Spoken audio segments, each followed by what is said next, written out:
ಬೆಂಗಳೂರಿನಿಂದ ತುಮಕೂರಿಗೆ ನಮ್ಮ ಮೆಟ್ರೋ ರೈಲು ವಿಸ್ತರಣೆಯಿಂದ ತುಮಕೂರು ಭಾಗದ ಜನರಿಗೆ ಸಾಕಷ್ಟು ಅನುಕೂಲವಾಗಲಿದೆ ಎಂದು ಗೃಹ ಸಚಿವ ಡಾಕ್ಟರ್ ಜಿ ಪರಮೇಶ್ವರ್ ಯೋಜನೆಗೆ ಅಪಸ್ವರ ತೆಗೆದಿರುವ ತೇಜಸ್ವಿ ಸೂರ್ಯಗೆ ತಿರುಗೇಟು ನೀಡಿದ್ದಾರೆ. ಬೆಂಗಳೂರು ತುಮಕೂರು ಮೆಟ್ರೋ ಯೋಜನೆಯ ಅನೇಕ ವಿಚಾರಗಳು ಸಂಸದ ತೇಜಸ್ವಿ ಸೂರ್ಯ ಅವರ ಗಮನದಲ್ಲಿಲ್ಲ. ಇದೇ ಕಾರಣದಿಂದ ಯೋಜನೆಯ ಬಗ್ಗೆ ಆತಂಕ ವ್ಯಕ್ತಪಡಿಸಿದ್ದಾರೆ. ಬೆಂಗಳೂರು ನಗರದ ಪ್ರಮುಖ ವಾಣಿಜ್ಯ ಸ್ಥಳವಾಗಿರುವ ಮಂತ್ರಿ ಮಾಲ್ಗೆ ಮತ್ತೆ ಬೀಗ ಜಡಿಯಲಾಗಿದೆ.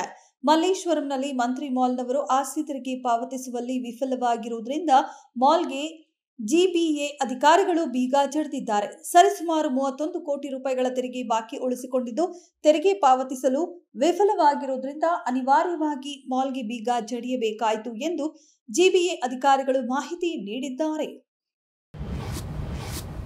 ಕಸ ಗುಡಿಸುವ ನೆಪದಲ್ಲಿ ಕಮಿಷನ್ ಹಣವನ್ನ ಬಾಚಲು ರಾಜ್ಯ ಕಾಂಗ್ರೆಸ್ ಸರ್ಕಾರ ಮುಂದಾಗಿದೆ ಎಂದು ಬಿಜೆಪಿ ರಾಜ್ಯಾಧ್ಯಕ್ಷ ಬಿವೈ ವಿಜಯೇಂದ್ರ ಆರೋಪ ಮಾಡಿದರು.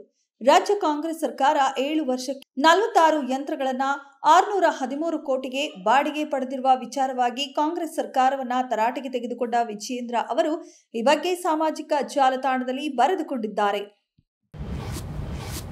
ಬೆಳಗಾವಿ ತಾಲೂಕಿನ ರಾಣಿ ಚೆನ್ನಮ್ಮ ಮೃಗಾಲಯದಲ್ಲಿ ಸಂಭವಿಸಿದ್ದ 31 ಕ್ರೆಸ್ಟ್ನ ಮೃಗಗಳ ದುರಂತ ಸಾವಿಗೆ ಹಿಮೋರೋಜಿಕ್ ಸೆಫ್ಟಿಸೆಮಿಯಾ ಕಾರಣವೆಂದು ಅಧಿಕೃತವಾಗಿ ದೃಢಪಟ್ಟಿದೆ.